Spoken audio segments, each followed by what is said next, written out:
issues. So the bottom line is that we should trust people's rationality, right? I think the way the question was, should we trust people's rationality? I think there are irrational people. I mean, that's correct. But the question you have to ask yourself is, what rights do people have? Do you have a right to your life, or don't you? And if you have a right to your life, then you have a right to put into your body what you like, whether you're a rational person or not, whether you behave irrationally or not. And if you are behaving irrationally, you're going to have to look at the consequences of that. At the moment, under a welfare state, if you make bad choices, if you take drugs, you're helped. You're assisted. You get provided with an income, you get provided with housing, you get provided with medical care. The state creates a buffer between a person's bad choices and the consequences of those choices. So at the moment, okay, the drugs are illegal, but at the same time, if you take drugs, and to the extent that it is treated as a medical issue as opposed to a criminal issue, the state actually protects you from the consequences of those choices, so you don't have to face the full consequences of those choices. You know, if you think of someone who's mentally incapacitated, extreme schizophrenic or paranoid. You know, you could say, well, okay, should the state imprison them and keep them under a drug-addled state in order to make them stable? So they would become basically vegetables. You know, they wouldn't have any capacity of autonomy. I mean, would you think that that would be acceptable, that you should take these people and put them in, and control them because they're not only irrational, but that they're even perhaps dangerous? I mean, it's a real tough question. I think that's inhumane. I don't have good solutions to it. We had this debate in the United States back in the 1970s. That there were a lot of people whose families didn't want to take care of them any longer. It wasn't necessarily related to drugs, but people that just were mentally unstable.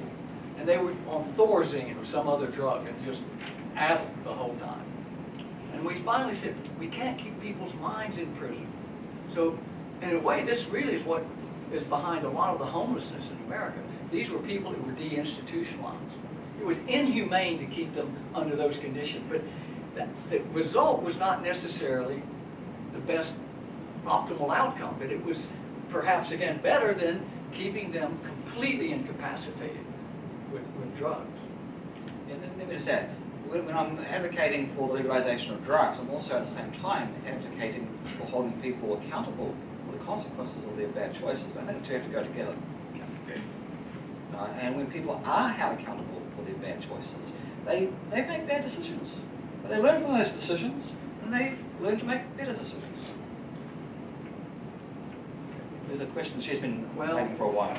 Well, we have to go soon. Good to go. So one last question. First, thanks for the discussion that's relevant. Speak up. Thank you for this discussion that is very relevant, I think, to the campus and to our times. My question comes in the form of something I've experienced. I was in a festival once, and there was a little cubicle or this little part of the festival where people went and got their drugs tested. And this was in England, and even though it was illegal, people still went and got their drugs tested to see what they were taking, how safe it was, and there was this little educational booth about various drugs.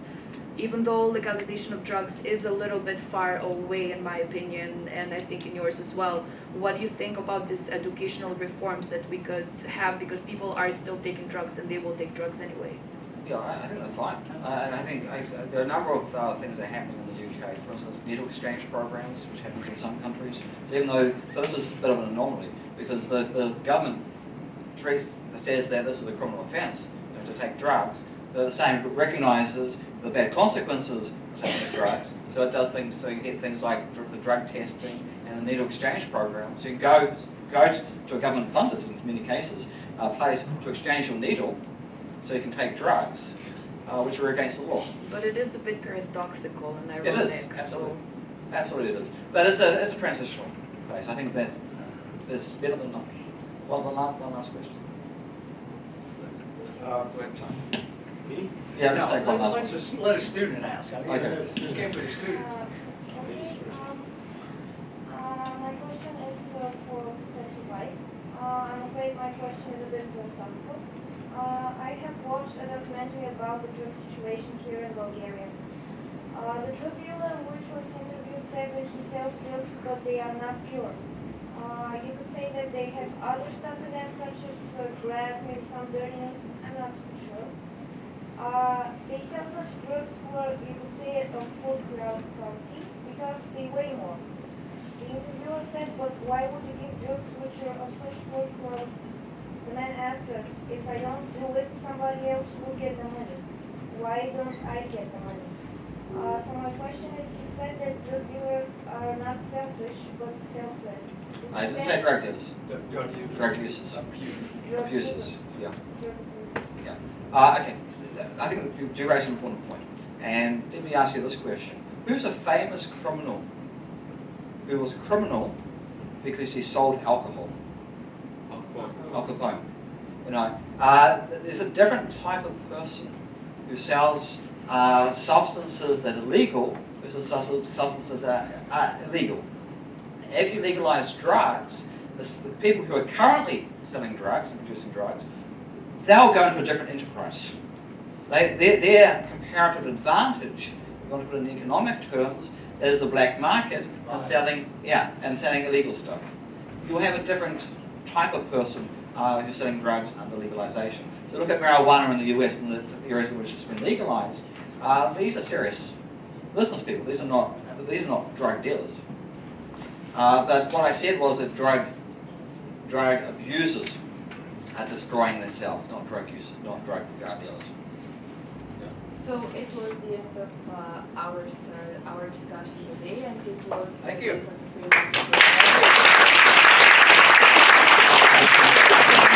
I think we have some drugs outside. Alcohol. We have alcohol. Oh. Thank you. Thank you.